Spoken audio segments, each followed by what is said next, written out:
Don't worry, darling. Let's talk about it. Hi everyone, it's Eddie. Welcome back for a new video. Today we're going to review a movie that I really appreciated but also hated a lot. We're going to separate this video in three parts. First, we're going to talk about the plot. This is the most obvious one, and my critiques about it, I'm pretty sure, are very obvious. The second one, we're going to talk about everything that has to do with the set design, the clothes, the characters, what they look like, how they're presented, and then we're going to talk about the acting. Yes, the acting. Harry Styles. My problem with the plot is not that it's bad. It's, in general, a quite okay movie. The critic also think it's a quite okay movie. It's mid. First of all, if you pay attention to that movie, by the 30 minutes mark, in the first act of this movie, you know exactly what's going on. Who is the bad guy? What's going on with her? That you're in a simulation. You know there's this weird aspect, mental aspect, where things are important. You know there's a big thing with the eyes. You know there's a big thing around the circle. You know everything by the 30 minutes mark. On a 2-hour movie. The next hour and a half is all about Alice having to get out.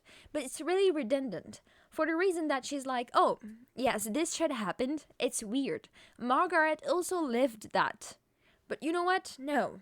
It's nothing. It's nothing. And then, yes, escape. Then nothing. Yes, there's something. Nothing. Yes, there. Back and forth, which I understand with the excuse that Alice is right now under manipulation and that she feels like this is real life, that it's her life, and everyone around town makes her feel like she's crazy. Then suddenly she comes back after being taken away because Jack sent her away. She's back, like everything is fine.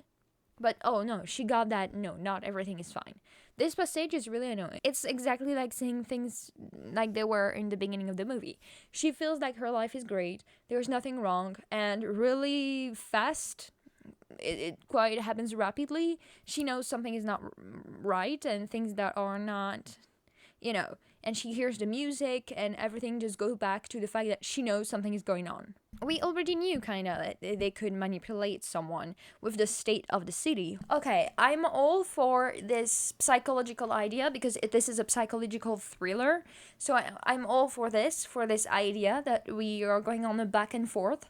But this has to change. You have to make it look different. Now I'm just saying the same fucking thing. She already mentioned that the song, that she was singing something, that the tune of something was important for her. So it was a foreshadowing of when that was going to happen with Jack singing it. We already saw that. She already knew the song was important. We knew that song was important. It's not like there's nothing that's really surprising in this movie. After the 30 minutes mark and you realize and understand everything from the plot, nothing is surprising anymore. As a woman, obviously I find this plot really interesting. However, 2 hours is too long. And I'm not one to say, oh, this is too long, this should be shorter. I love long things. For the record, I watched a 4-hour long videos about FNAF because it was interesting in one go. So I watched it all in one go, 4 hours. I don't mind long things. It's supposed to be a psychological thriller, so it's supposed to make you on edge, right? You're supposed to be on edge. Oh, when is she going to finally be able to live? The problem is, it doesn't feel like that. First of all, everyone is introduced really quickly. Okay, there's just this new couple that arrives, but everyone is introduced really quickly. You realize who's the villain really quickly. There's no tension asking yourself what's going on because you already know what's going on. And when you know what's going on, you cannot fear the unknown. And that's this fear of the unknown that a lot of thrillers play with and that are good because you don't know what's going on. Now, what did I like about the plot? Because this is not only a negative video. I'm not like that. You guys know me. You know me. I'm a very positive person. I always try to see the positive. I really like the message that they're using here. This is a very strong message. We've seen films like this before of explaining the women condition, how women are expected of things, and obviously it's not the first time that a theme like that was used. But I think it's important the way they used it around Jack. How psycho he was. They didn't shy away. It was not just a husband who wanted a life and a kid. No, he's complete. It's a psycho. Okay, he's a psycho. He's an incel. He's presented as an incel, and we're going to go into the set design and all of the things that creates the character outside of the character itself, but the way they make it happen, for example, the skin condition, his hair being not taken care of well, the fact that on his PC you can see a second screen that looks kind of like a chat, that could look like kind of a Discord or something like that. It's really like pushing this idea of an incel, of the stereotype at least that we have of an incel. This movie is playing around stereotypes of the 60s, of the 50s, the stereotypes of what an incel look like and what they do, what they want. They are really playing with the stereotype because, of course, they really pushed a strong idea with it that I liked, because it's a much more modern sentiment. They didn't use the old sentiment. They really used a modern sentiment of incels and what they believe that a woman should do. And this idea of wishing to go back in time, wishing to go back in an era they didn't live in. You can feel this, that it's modern. It's a modern feeling using nostalgia as a way to bring it up. I really like the sentiment that all of the women had in this story. They all had such a core personality that was proper to themselves, that none of them actually looked like each other and talked like each other. Even though they were all manipulated, they all had their own clear personality. Like I said, the plot itself is a good idea, but it's too long. The ending, for example, there's multiple moments where you're frustrated watching this. Why are you not running? Why are you not running? Why are you not much more... You realize, it's been days, you've realized something was wrong. How are you not much more active? You're not actually running, you're not pressured. There's no sense of urgency in the character. And it's normal because they are playing with this idea that she's really manipulated, really deep into this manipulation. I understand that correctly. But at the end, when she kills Jack, she's in shock. Okay, she's in shock, that's normal. But I don't remember the name of the woman. I forgot it. But she screams at her to go, to run away, because they're gonna kill her. They're gonna kill her body. She has to run. But instead, because they wanted this moment in the movie where all of the other women in the street realize that they're also getting manipulated, and for all of the guys to be shocked and to be completely scared that it's gonna happen, they made it so she walks slightly, slowly, until boom, she runs away. The idea of the dome, which is a real house, by the way, it's a real house that was created in the 70s, if I'm not wrong. It's a real place, and they used that for people to be able to go out of this simulation. That was a wrong choice to me. That was a wrong choice. It's not bad per se, because it's still a dome, it's still a circle, so it's still fitting with their idea about all of the eyes, the iris, the circles, everything that is created around that. However, such a big deal in those scenes that popped on your screen really quickly to show the eye or the iris. They wanted to do something with the iris. This is a thriller. This is a psychological thriller, so you've seen weird shit, that Margaret banging her head. So they're not shying away from blood. They're not shying away from things that you see horror on your screen. So why not play around that idea of the eye? I don't know. To be able to get out of it, it needs to be really hard. To get out of the simulation, it needs to be hard. So you have to do something with yourself, with your eye, like touching it, not slightly, like pushing your eyes back in your head or something like that, or a pencil in your eyes. I don't know. Something that is really proper to the eye themselves, to do something to yourself that really pushed that psychological aura of, oh, I can't do this to myself, I can't just do that to myself. But in reality, it's not harmful to the body, because it's just a way to quit the simulation.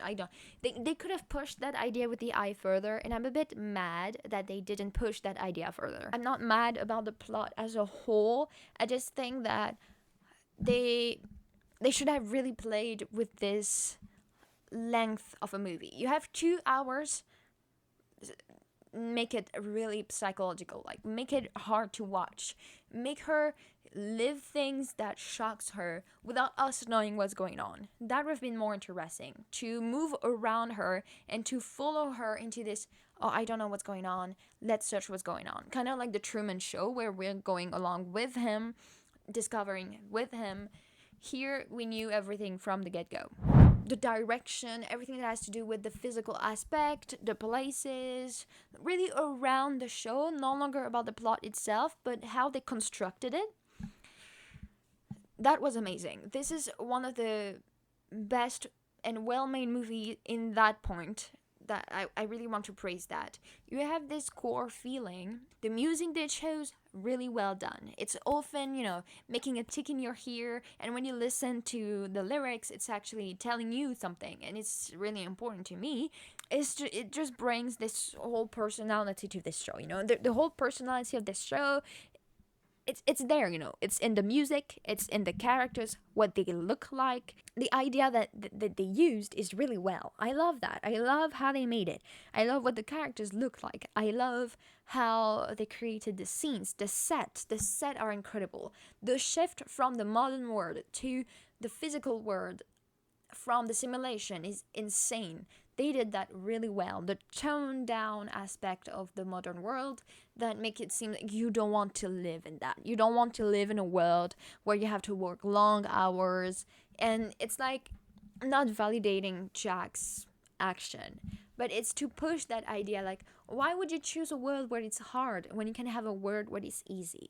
The answer in it's proper to you. For example, I would love to be able to do nothing, but it wouldn't be interesting, wouldn't it? I don't want to be a housewife. I don't want to do nothing. I like my life when it's hard. I like my life when there's challenges, and I like the freedom that I have into working. But it's to say, the easiest choice is not always the best choice. And it's not because you think the easiest choice is the best choice for someone else that this someone person likes it. The way they made it, the way they edited the show, really the edit in general, and how they made it is absolutely incredible. Those flash of images, those flash that comes along here and there, very incredible. I like that you're like, hey, wait, something happened there. Let's rewind. Let's try to pause it. Let's try to see. I like the idea of being able to search for what you're trying to see. You're trying to search for something. I like this idea of being able to search for it. Now, if you see that in the theater, you're like, oh, did I see that right? Something happened there, right? Am I crazy or not? This is playing with your mind. Are you crazy? Did you imagine that or not? And it's always blue. There's always this blue sky that is around them because it's a simulation. It's not real. They're mimicking something to try to bring this sentiment of loving the place they are in. And so the blue sky is always there, so much that it looks fake. And I don't know if it's in the purpose or not, or if it's the editing that made that wrong. But the hills in the desert behind them looks fake too. I noticed that really quickly. I don't know if it's just them who didn't manage to make it look real, or if it's, done on purpose. If it's done on purpose, it's very clever to give us the sentiment that even if the place is extremely beautiful, it still looks extremely fake, and everything around them actually looks fake. It really looks fake. The way the house are made, the cul-de-sac, everything looks really fake. It doesn't look real. And I don't know if that was a sentiment that they wanted to make, or if it's just something that occurred to me. But I really like that. Though I have some critiques to make about the editing. When you're trying to make a thriller, do not point out every time something weird happens. I thought I was about to go crazy with the boom. Stop that. Let us be scared. Let us have this, oh my god, did that just happen here? Did I just see that? Or was I crazy? Play with us. The whole thing is that you're manipulating your character, right? Manipulate us too. Don't show us. Don't point the finger at what just happened. For example, when we see Margaret acting weird, boom. Boom. Stop with that sound. Let me be scared. Let me look at the screen and be like, oh wow, did I just see that? She's going down in the bathtub, and most of the faces also goes down, but there's one faces that turns towards us and look at us right in the eye. That is really good. That is a really good shot because it's very quick, but you're telling yourself, oh, did I see that? Not everything needs to be pointed out. And they are using, in those 2 hours, using way too much the boom sound, way too much the swelling of the music. Let us be scared. Let us ask ourselves, did I really see that? Did I really just see that? The acting. Actually, there's not a, there's two characters and two actors where I'm like, really? Most of the time, I'm not mad at the acting. I think Florence is amazing. Her performance is amazing. Frank's performance, I don't know who the actor's name is, I am really bad at that, is also amazing. Though, Harry Styles, stay in music. This is where I'm gonna circle back to the plot. I waited for this section to be able to talk about it. Jack, as a character, is confusing to me. Not because I don't get it. I get it. He's an incel that wanted his life to be perfect the way you wanted to be able to be the breadwinner, to go back in time, to be the one, for him to have sex with Alice when he wanted to, and to have this perfect life that he imagined. I understand that completely. Though, what I don't understand is that, is he an incel, or that wants things for him as a selfish man, or is he an actual man that likes Alice? Does he love Alice or not? At one point, he loved Alice, because we have this scene where they used to be okay when he lost his job, and she's like, I love you so much, which I understand he loved her at some point. But does he do this out of love? Does he do this because he's a psychopath? What kind of profound feeling is he supposed to have? Is he supposed to be a psychopath that does this to Alice because he has selfish needs and he feels possessive towards Alice, and he doesn't want Alice to be the breadwinner, doesn't want Alice to do what she wants? Or is he what used to be a caring man that went overboard but still loved her dearly? Which one is it? Because we have the two performances, and when we have the two performances, it's confusing to me, because I have to know precisely what Jack is. Harry looks blank. These confusing emotions that I find from Harry, that is clearly, apparently not in its sentiment that comes from me alone.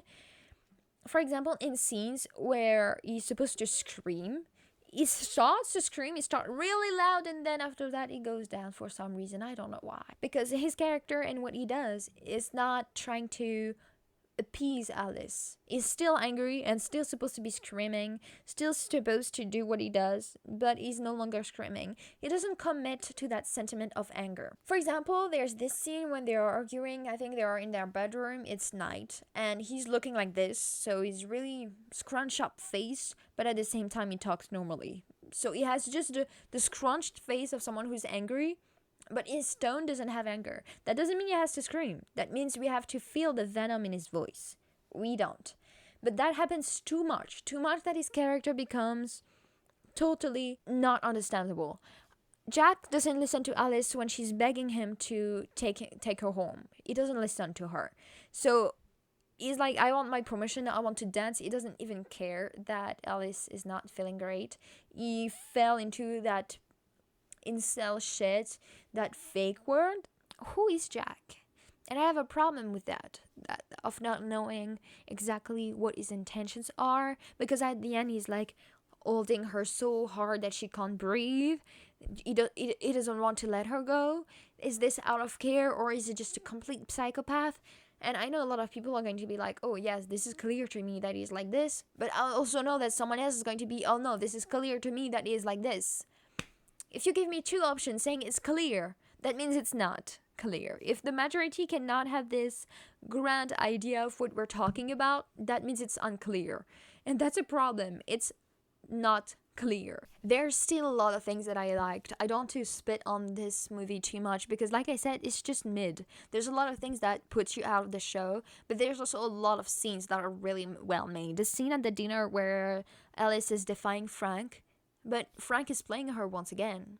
Alice doesn't know, but she's falling into a trap, and she's going to that trap really well. I really like when Jack is about to sit at the end of the table and she's like slipping at his place, asserting dominance. I really like that. I really like the idea that Alice took charge. I really like the idea that Alice fought back against Frank. I really like how Frank is, how he was played, how Alice was played, even though every time I was like, fucking run, run. You're supposed to escape and you're waiting there. And then we have this scene of Jack with her holding her. Like, no, get out of that. Let Jack where he is, on the ground because he's dead. And run to the exit. Why are you waiting? You know there's people out there that are waiting for you, that are reaching for you. So you have to, like, go. What are you waiting for? And then we see and we feel her waking up, but we don't know if at the end they killed her body in real life. We don't know if she was reached. We don't know anything, which is kind of a bummer to me, but I don't mind it. We hear that she's waking up, but we also know the state of her body at that moment, that she was tied up. We don't know exactly if she managed to escape before she was reached. So I'm kind of, okay, it's kind of an open ending of, you guessed what happens at the end. In itself, the movie is good because it brings a message, this obvious message of this upbringing, incelism, of this upbringing message that we should go back in time for women to be housewife. On the internet, there are so many people that are like pretending to be housewife from the 50s, making people feel like they should also be like that, when in reality, you and me, when we look at them, what we don't know is that they have an entire society in the woman's name where they gain millions because of those videos. This is just propaganda of a tradwife political movement that you shouldn't fall under, because those people, they're not tradwives that you would be, aka be at home and gain no money. They gain money. They gain millions of money. And the reason they can do that is because they gain the money. But that's going to be the end of the video. I hope you liked it. If you liked it, don't forget to like, comment, and subscribe, my guys. I'm going to make more reviews, and I didn't want to do an analysis like I do all the time, where I really take the time to go deep into each episode or each scenes that I find interesting. And don't forget to give me your opinions. I always wait for them. So don't forget to like, subscribe, and comment your opinions on this, and I'll see you next time. Bye bye. Have a good day, night, whatever. I'm never forgetting this one.